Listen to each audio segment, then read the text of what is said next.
નમસ્કાર. ચાલો આજે એક મસ્ત સવાલ પર વાત કરીએ. શું ક્યારે વિચાર્યું છે કે આપણું શરીર પોતાની અંદરની સફાઈ કેવી રીતે કરતું હશે? આજે આપણે આપણા શરીરની એકદમ જબરદસ્ત વેસ્ટ મેનેજમેન્ટ સિસ્ટમ એટલે કે ઉત્સર્જન તંત્રની દુનિયામાં એક ડૂબકી મારીશું. ચાલો શરૂ કરીએ. તો સૌથી પહેલો અને સીધો સવાલ, આપણે જે કંઈ પણ ખાઈએ પીએ છીએ એમાંથી જે ઝેરી કચરો બને છે એનું છેવટે ખાય છે શું? એ ક્યાં જાય છે? વેલ, આનો જવાબ આપણા શરીરની એક ખૂબ જ સ્માર્ટ સિસ્ટમ પાસે છે. અને જુઓ, આ કોઈ નાની સૂની વાત નથી. જ્યારે આપણું શરીર ખોરાકમાંથી ઊર્જા બનાવે છે, જેને આપણે ચયાપચય કહીએ છીએ, ત્યારે યુરિયા જેવા ઝેરી પદાર્થો પણ બને છે. હવે જો આ કચરો શરીરમાં જમા થતો રહે તો એ ખરેખર ખૂબ જ ખતરનાક સાબિત થઈ શકે છે. એટલે સમજી ગયા ને, આ કચરાને બહાર કાઢવો કેટલો બધો જરૂરી છે.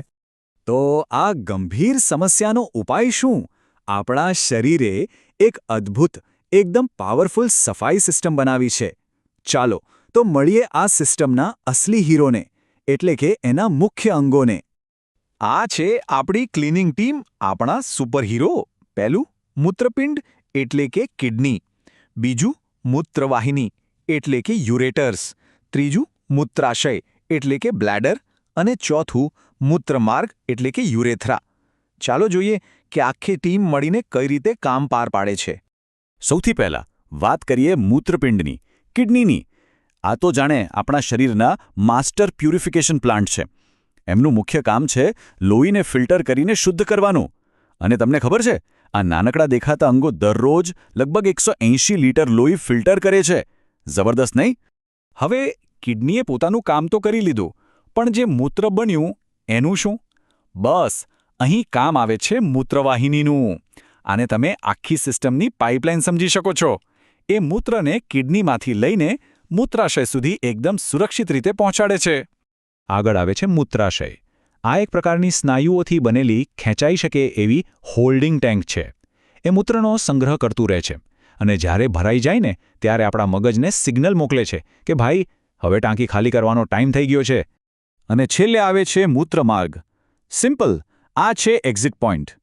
આ એક સાંકડી નળી છે જે મૂત્રાશયમાંથી મૂત્રને શરીરની બહાર કાઢી મૂકે છે. બસ, આ સાથે આપણા મુખ્ય અંગોનો પરિચય પૂરો થયો.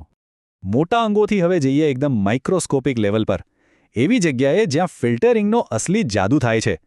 અહીં આપણે એવા લાખો નાના કાર્યકરોને મળીશું જે આખી સિસ્ટમનો ભાર ઉપાડે છે. તો કેટલા હશે આ કાર્યકરો?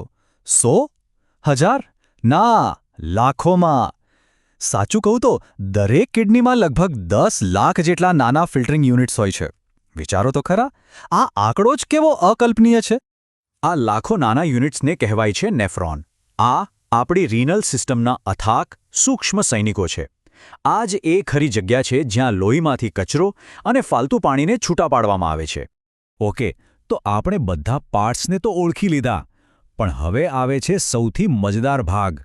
આ બધું સાથે મળીને કામ કઈ રીતે કરે છે? ચાલો લોહીમાંથી મૂત્ર બનવા સુધીની આખી સફરને સમજીએ. આ આખી પ્રોસેસ મુખ્યત્વે 3 સ્ટેપમાં થાય છે. પહેલું, ગાળણ. અહીં નેફ્રોન લોહીમાંથી બધું જ ગાળી લે છે, સારું અને ખરાબ બધું જ.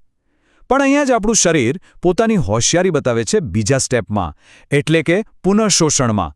એ ભૂલથી પણ કામની વસ્તુઓ ફેંકી નથી દેતું. ગ્લુકોઝ, જરૂરી ક્ષાર અને મોટાભાગનું પાણી પાછું લોહીમાં શોષી લે છે. અને બસ છેલ્લે જે વધ્યું, એટલે કે અસલી કચરો, એ બને છે મૂત્ર અને સીધું પહોંચી જાય છે મૂત્રાશયમાં. ચાલો હવે થોડા એવા આંકડાઓ પર નજર કરીએ જે સાંભળીને ખરેખર લાગશે કે આ સિસ્ટમ કેટલી અદ્ભુત અને અસરકારક છે. આ ફેક્ટ્સ જાણીને તમને ચોક્કસ મજા આવશે.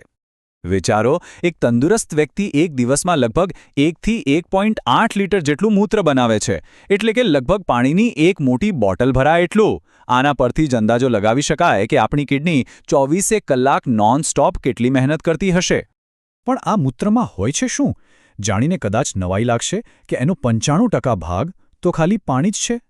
બાકીના જે 5% બચ્યા એમાં યુરિયા અને બીજો ઝેરી કચરો હોય છે. આનો સીધો મતલબ એ છે કે શરીરમાંથી વધારાનું પાણી અને એમાં ઓગળેલા કચરાને બહાર કાઢવાની આ એક સુપર એફિશિયન્ટ રીત છે.